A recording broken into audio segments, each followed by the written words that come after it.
سب سے اہم چیز ہے کہ جب مؤذن اذان دے تو اس کی اذان پر لبیک کہنا ہے۔ مؤذن کا مطلب کیا ہوتا ہے؟ اذان دینے والا، حکم پہنچانے والا۔ جب وہ اذان دے، وہ پکار رہا ہے۔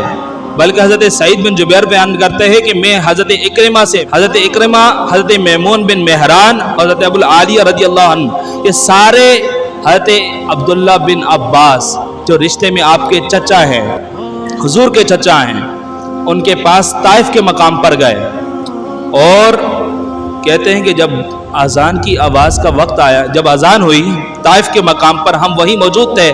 صحابی رسول حضرت عبداللہ بن عباس کے پاس، بہت بڑے فقیہ ہیں، کہتے ہیں کہ جب اذان کی آواز اللہ اکبر فضاؤں میں یہ آواز گونجی تو فرماتے ہیں کہ اذان کی آواز سنتے ہی حضرت عبداللہ بن عباس نے رونا شروع کر دیا۔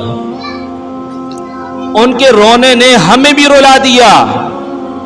ان سب نے ان کی بارگاہ میں عرض کی کہ اے عبداللہ بن عباس، اے صحابی رسول، ہم بھی اذان سنتے ہیں، ہمیں تو کبھی آج تک رونا نہیں آیا، لیکن اللہ اکبر کی آواز آپ نے سنی تو آپ نے رونا شروع کر دیا، آپ کے رونے نے ہمیں بھی رلا دیا، ایسا کیا ہے؟ اور وہ فرمانے لگے کہ اگر تمہیں علم ہو جائے کہ اذان کہنے والا کیا کہہ رہا ہے، اذان کہنے کا مطلب کیا ہے، تو تمہیں رات کی نیند تمہیں کبھی نہ آئے۔ رات میں جو تم سکون لیتے ہو، کبھی سکون تمہیں میسر ہی نہ ہو، اور فرمایا کہ نہ تمہیں کبھی چین آئے۔ انہوں نے عرض کی حضور ہمیں بتلائیے کہ مؤذن جب اذان دیتا ہے وہ کہتا کیا ہے؟ تو انہوں نے فرمایا کہ جب مؤذن اذان کہتا ہے تو اللہ اکبر جب وہ کہتا ہے، مؤذن یہ کہتا ہے کہ اے مشغول رہنے والوں، اے دنیا کے شغل کے اندر مشغول رہنے والوں، اذان کے لیے فراغت حاصل کرو، جسموں کو آرام دو، اچھے اعمال کی طرف پیش قدمی کرو۔ یہ اللہ اکبر کا مطلب ہے۔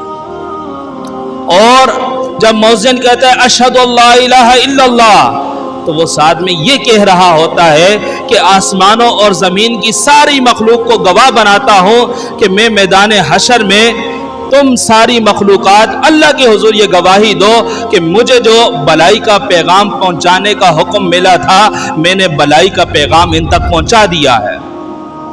تم نے محشر کے میدان کے اندر ساری زمین و آسمان کی مخلوقات نے میرے لیے گواہی دینی ہے۔